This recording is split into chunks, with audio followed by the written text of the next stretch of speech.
The concept that the colored man or Caucasus is the devil originates from the teachings conveyed by W.D. Far Muhammad, who appeared in Detroit on July 4, 1930. Robert Poole, later known as Robert Karim or Ghulam Bogan, Elijah Muhammad's Ahmadiyya name, describes frequent travel between Detroit and Chicago, where their main temples were located. These interactions significantly influenced Elijah Muhammad, leading him to shift from the Abdullah Yusuf Ali version of the Quran to the Maulana Muhammad Ali version. Elijah Muhammad was not the only figure influenced by the Ahmadiyya movement. Marcus Garvey and many of his followers in Detroit and Chicago during the early 1920s also converted. Garvey maintained close relations with Deuce Muhammad Ali, 1887–1940, an affluent member of London's Islamic community and publisher of African Times and Orient Review. Elijah Muhammad recounts that his grandfather gave him the name Elijah, though he was originally named Paul. Allah instructed him to adopt the name Muhammad but suggested Abdul, which he ultimately rejected. Elijah Muhammad later became known as the Messenger. He met W.D. Farr in 1931, who formally left Elijah and his followers on June 30, 1934. According to records, Farr appeared in Los Angeles later that year, wearing white robes and driving a new car, before disappearing to New Zealand. Despite the time spent together, the lessons received from Farr did not fully empower or enlighten Elijah Muhammad and his followers. The knowledge required to bring about meaningful change among black people was lacking, creating a need for renewal of these teachings for the lost tribe of Shabazz, now called Nubians, as conveyed by the true Malachi in 1996. Africa and Arabia, despite their natural wealth in gold, diamonds, silver, and oil, are largely controlled by Caucasus, referred to as the devil in these teachings. This control extends over much of the Arab Muslim world, including figures like King Abdullah of Jordan, Hafez Asadi of Syria, Hosni Mubarak of Egypt, Yasser Arafat of Palestine, and Muammar Gaddafi of Libya. The teachings warn that the world, including the United States and the richest regions of the planet, is dominated by these forces. W.F. Muhammad, for instance, was a Caucasus, not African, illustrating how power and religious authority have been misappropriated. The text clarifies the historical understanding of Moses. Questions about why Moses struggled to civilize the devil in 2000 BC are addressed. The devil is described as a savage, someone who has lost self-knowledge and lives in a beastly state. Moses, a half-original man and prophet, sought to teach knowledge and wisdom. It is emphasized that Moses was not savage, rather, the devil represented this ignorance. Moses, 1593–1474 BCE, was the son of Jochebed and Amram, part of the Hebrew lineage, including Israelites, Ishmaelites, Midianites, and Moabites, all described as dark-skinned and woolly-haired. Yeshua, Jesus, is similarly described in Revelation as having woolly hair and bronze-like skin, confirming that original humans were dark-skinned and woolly-haired. Moses, like other figures of this lineage, was an original man. The text distinguishes original humans from mixed populations, such as Europeans or Columbus, Cristobal Colon, born 1451 AD, who was of Sephardic Jewish descent and a half-original man. Names and spellings, like Musa, Arabic, and Masha, Hebrew, clarify historical inconsistencies. Moses' role as prophet is debated, with his brother Harun appointed to prophetic duties. The discussion also addresses calendar systems. References to 2000 BC in the Asiatic world should not be conflated with the Islamic lunar calendar. The Asiatic world refers to the Orient, including China, Mongolia, Korea, Taiwan, Japan, Macau, and Hong Kong. Calendars in these regions varied. For example, the Shang dynasty in China, 1300 BC, established a solar calendar. Islamic lunar dating, beginning 622 AD, 1 AH, should not be confused with these earlier systems. Finally, the text redefines civilize. Derived from the Latin civis, citizen, civilizing means transforming a community from a barbaric or foreign state to one of order and culture. African civilizations, including ancient Egypt, were never barbaric.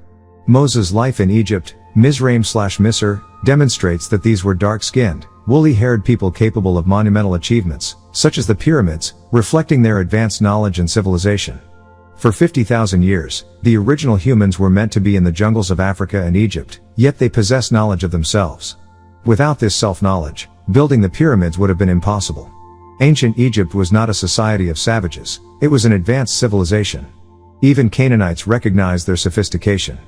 Moses' journey took him to the land of Midian, Exodus 2:15, where he married Zipporah, daughter of Jethro, called Shuaib in the Quran, 785. She was a descendant of Keturah, Abraham's third wife, Genesis 25:2, through her fourth son, Midian, giving rise to the Midianites. Upon returning to Egypt, Moses led the exodus to Canaan to deal with the Canaanites, Leviticus 13-14.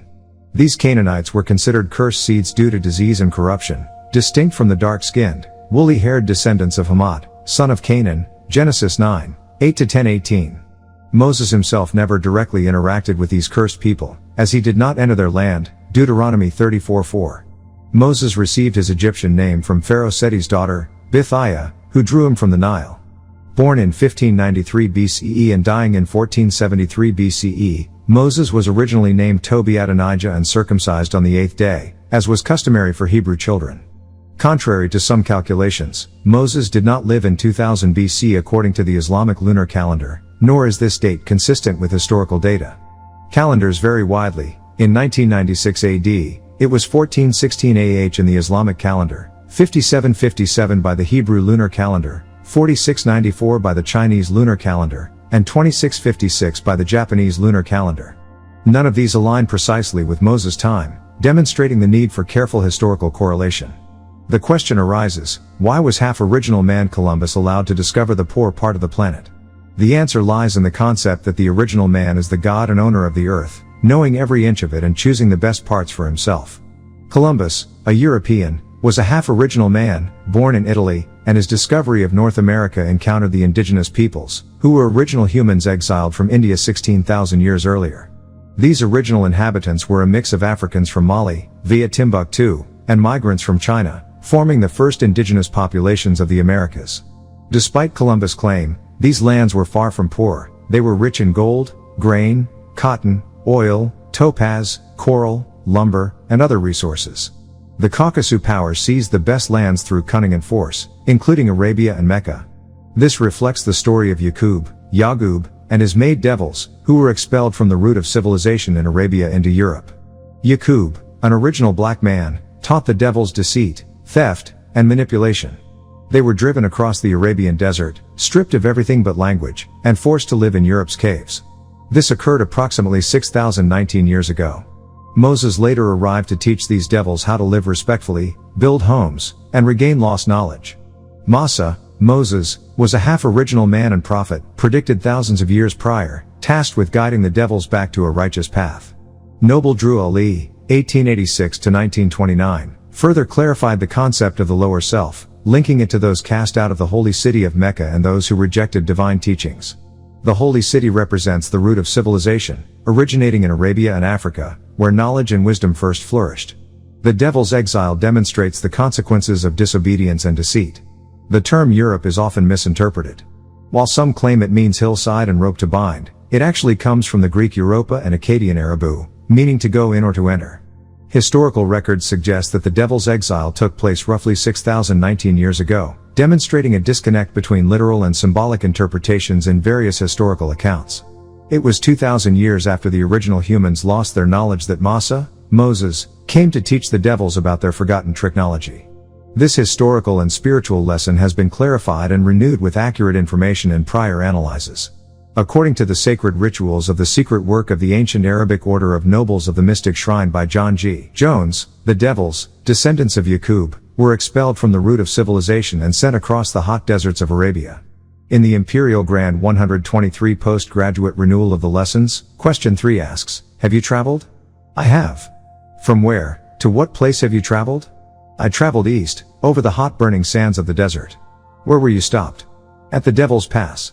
This passage demonstrates the spiritual and historical significance of obedience, knowledge, and divine guidance. The postgraduate lessons also address the question, why was Jerusalem taken from the devils? One of our righteous brothers, the prophet Jesus, was buried there. Jerusalem, located in Palestine, Asia Minor, was first built by the original man, Jebus, also known as Salem and Ariel. The city's name, meaning founded in peace, was later given by the Jews. The devils lost control of Jerusalem roughly 750 years ago. It is important to note that Jesus' teachings were not Christianity. Christianity is a term derived from Christos in Latin, which was later applied incorrectly to his followers. Jesus' original message emphasized freedom, justice, and equality. His teachings have been misrepresented through cultural and religious reinterpretation. In Islam, he is called Isa, Quran 3:52, not Jesus, which is a Greek adaptation. Christianity incorrectly associates the title Christ with his name. Christ comes from the Hebrew Mashiach, meaning anointed, not a personal name. His followers were originally called Nasiriya'a, meaning helpers, Holy Quran 352, not Christians. Hebrew originally described an action. Abraham crossed over the Tigris-Euphrates River, Genesis 14:13. Over time, translations turned this into a nationality. Followers of Jesus were mistakenly labeled Christians, a term originally intended as a pejorative by Antioch locals, Acts 11:26. The Moroccan flag features a red background with a 5-pointed green star, known as the Green Suleiman Star. This was introduced under French rule in 1912, not 10,000 years ago. The 5 points of the star represent love, truth, peace, freedom, and justice. The Seal of Solomon, green star, should not be confused with the Shield of David, 6-pointed star. These symbols reflect the integration of historical Islamic, Jewish, and African traditions into modern Moorish and Nation of Islam teachings. Jesus was sent by Allah to save the Israelites from the oppression of European nations governing Palestine at the time. Moorish Science Temple, Quran Question for Children, number 28. Islamic sources, including the Quran, 4:157-158, affirm that Jesus did not die on the cross but was taken up by Allah and lived to 120 years. These lessons, as clarified by Noble Drew Ali and other sources, emphasize the need for accurate historical and spiritual understanding. The misinterpretations of Jesus' name, teachings, and followers highlight the importance of returning to original sources. Symbols, flags, and traditions carry meanings rooted in justice, equality, and divine law, reminding us to preserve and acknowledge the wisdom of the past while correcting misrepresentations. The history of Jerusalem is complex, often misunderstood, and widely misrepresented. Contrary to some claims, Jerusalem was not first built by the original man Jebus, Salem, or Ariel. The name Jerusalem, often interpreted as founded in peace, is distinct from Jebus, which can mean desolate or dryness. According to the biblical account, Jebus was the third son of Canaan, born to his Anakhite wife Shingera, and was of the cursed lineage of Canaan. He was not an original man but a Caucasus descendant, illustrating that early interpretations of Jerusalem's origins are complicated by mistranslations and cultural overlays. Salem is often mistaken for a person, but in fact, it refers to a place, the kingdom of the angel Michael, also known as Melchizedek. Melchizedek, king of Salem, is credited with authoring parts of the biblical text and is associated with the tabernacle and dwelling place in Zion, later called the City of David, 2 Samuel 5:7. Similarly, Ariel is not a person but a city, the same location where David dwelled. The Book of Ezra clarifies that references to Ariel in the 5th century BCE concern leaders of Judah and the rebuilding of Solomon's temple, not the original construction of Jerusalem.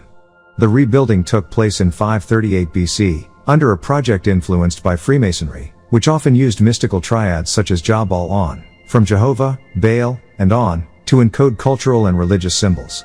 The statement that we took the city from the devils about 750 years ago refers historically to the Crusades and the recapture of Jerusalem by Muhammad II, also called Muhammad the Conqueror or Saladin, a Turkish sultan who ruled Egypt and Syria and defended Jerusalem during the Third Crusade, 1189 to 1192 AD. This period corresponds with the claim of 750 years ago and highlights the involvement of Turkish leaders rather than Saudis. Islamic and Moorish teachings, including those of Fuad Abdul Ali Muhammad and later Sheikh Daoud Ahmed Faisal, emphasize this historical connection, underscoring the Turkish influence in the capture and defense of Jerusalem. The issue of literacy and knowledge in African-descended populations is also central to these teachings. The so-called devil is described as keeping people illiterate in order to manipulate them as tools or slaves. While illiteracy is technically defined as the inability to read and write, the teachings argue that spiritual and intellectual ignorance, being blind to oneself and one's history, is deliberately perpetuated by leaders and institutions to control populations. The encouragement to learn, study, and seek knowledge remains a central tenet, urging youth to educate themselves fully to resist manipulation. Misidentification of African-descended people as Africans has further division. The original inhabitants of North America, sometimes misrepresented as African or savage, were part of a broader Asiatic lineage that includes the Moorish Americans. The teachings clarify that humanity's origins trace back to Adam and Eve, who were Asiatic and Muslim, and their descendants are Asiatic. The Moorish Science Temple emphasizes that these original people are the true custodians of civilization, and their spiritual and historical heritage is rooted in Mecca and other holy sites. Fuad Abdul Ali Muhammad's contributions, as recorded in the early 20th century, reflect the connection between North American Moorish communities and broader Asiatic traditions. By establishing trading posts and religious missions, he reinforced a sense of identity and spiritual continuity that predates later movements such as the Nation of Islam.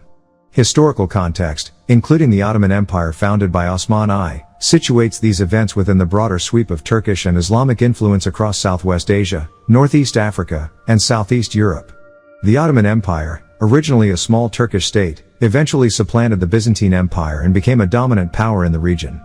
Usman ibn Affan, a self-proclaimed third caliph following Abu Bakr and Umar, played a controversial role in Islamic history. He is often criticized for altering the original Quran and claiming descent from the Prophet Muhammad through his marriages to the Prophet's daughters, Ruqayya and Kulthum. The Ottoman Empire, which controlled much of Northwest Asia Minor, traces its lineage through Turkish bloodlines, connecting figures like Fuad I of Egypt, 1868 to 1936, and his son Farouk, 1920 to 1965. Fuad ruled Egypt during the political upheaval following the end of the British Protectorate in 1922, and Farouk was overthrown in 1952 after Egypt's military loss to Israel, marking a significant shift in the region's leadership. The Nation of Islam and the Moorish Science Temple often reference these historical figures and their names, Fuad, Farouk, Ford, to highlight connections to Turkish heritage.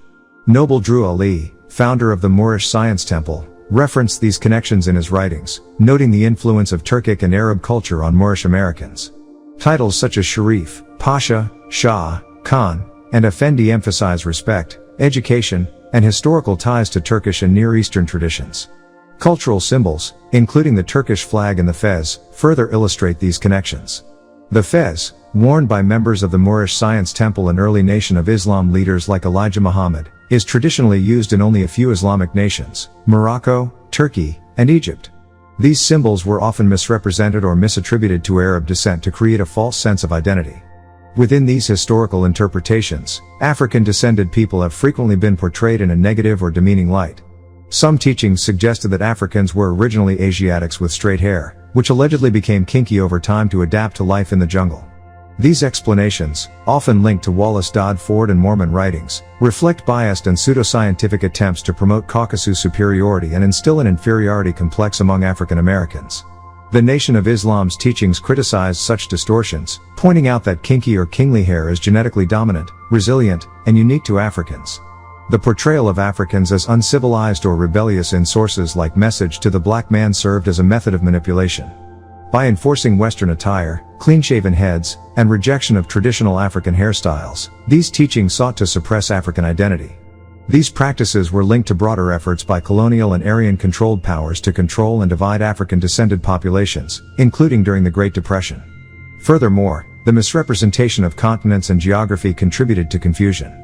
The original inhabitants of the Americas and Africa referred to their lands as Asia, Sudan, Kush, Nubia, or Akubalan, among many other names, while external forces renamed Africa to divide and weaken the people.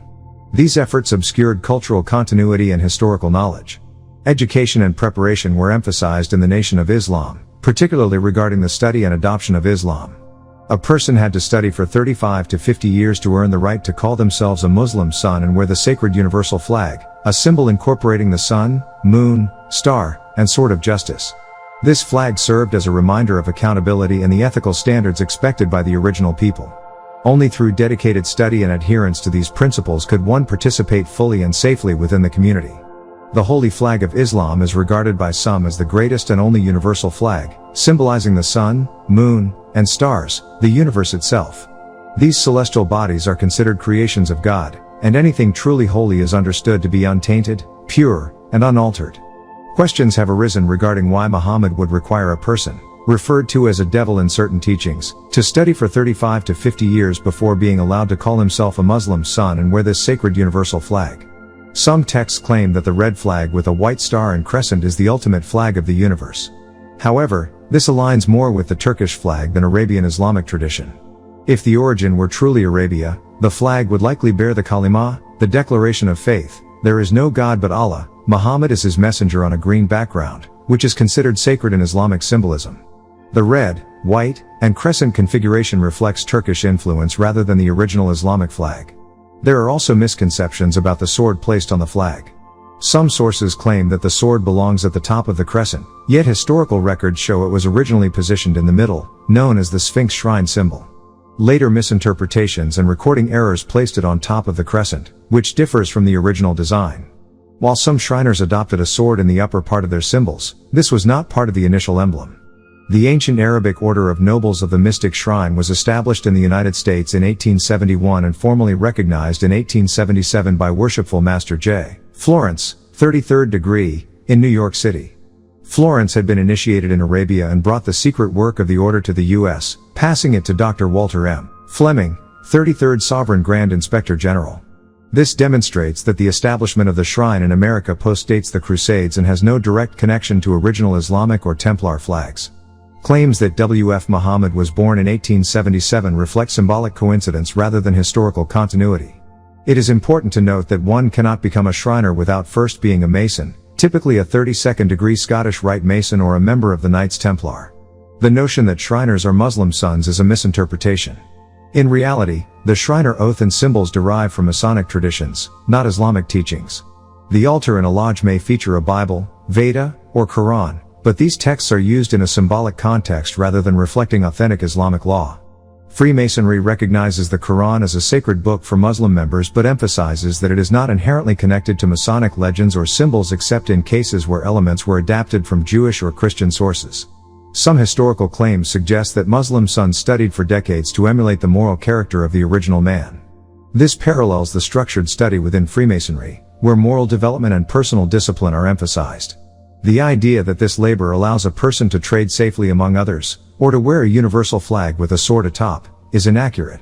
The sword is an emblem of justice used by the original man and also by crusaders, but it has never been a standard feature of Shriner symbols. The crescent itself has long been a favored emblem in the Orient and appears in the political and religious symbols of countries such as modern Turkey and Persia. The Greeks associated the crescent with Diana or Artemis, the universal mother of living things. Its incorporation into Islamic symbols reflects centuries of cultural and religious adaptation, rather than a direct or literal connection to Shriner or Masonic traditions.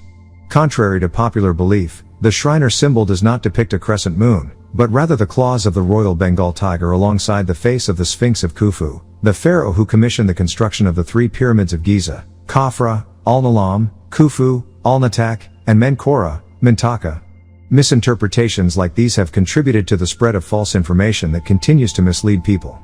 The familiar Turkish crescent and star, commonly seen on Islamic flags, originates from the moon goddess Diana, also called Dina, which is etymologically linked to the Arabic word for religion, din or deen.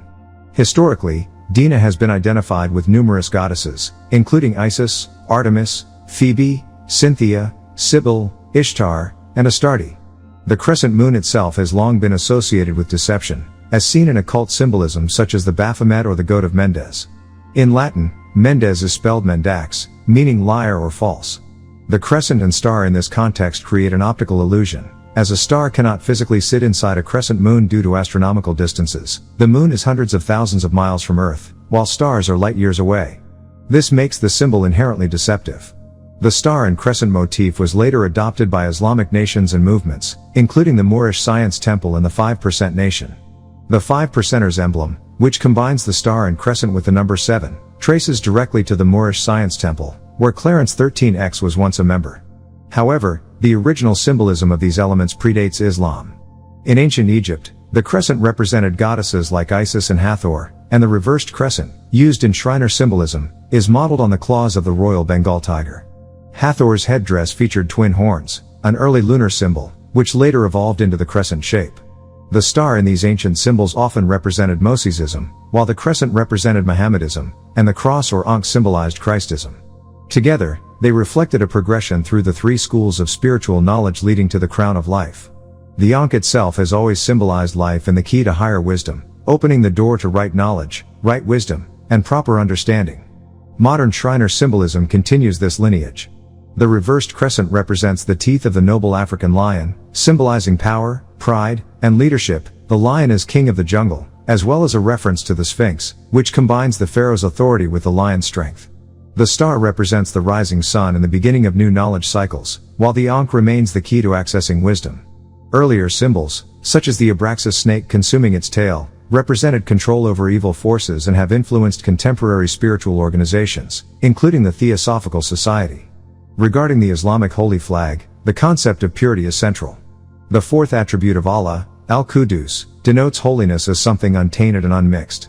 Misinterpretations of figures like W.D. Far Muhammad, who was a half-original man mated with a Caucasus woman, misrepresent the idea of purity, since his union produced a mulatto rather than a fully undiluted lineage.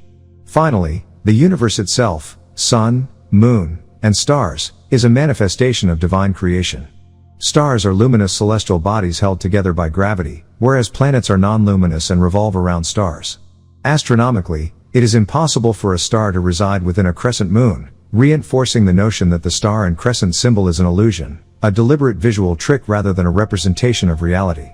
The historical accounts of Muhammad and Muslims murdering the devil also require clarification. Texts in some teachings describing the necessity of bringing 4 devils at once as a form of spiritual reward are symbolic, not literal. Historical records show that Prophet Muhammad had no dealings with Caucasus people and never killed anyone fitting the description of Yaqub's grafted devil. Elijah Muhammad likewise never engaged in such acts. The references instead point to symbolic teachings about confronting evil and the consequences of wickedness, not literal acts of murder. There has been significant misunderstanding regarding the idea of Muslims presenting 4 devils at one time. It is crucial to clarify that this has nothing to do with the Nation of Islam in North America under the leadership of Elijah Muhammad, or any contemporary practices among its members. The concept originates from historical conflicts in Jerusalem, involving Muslims and invading European forces, and refers symbolically to the struggle against wickedness, not to literal murder. Misinterpretation occurs when the idea is applied to North American contexts.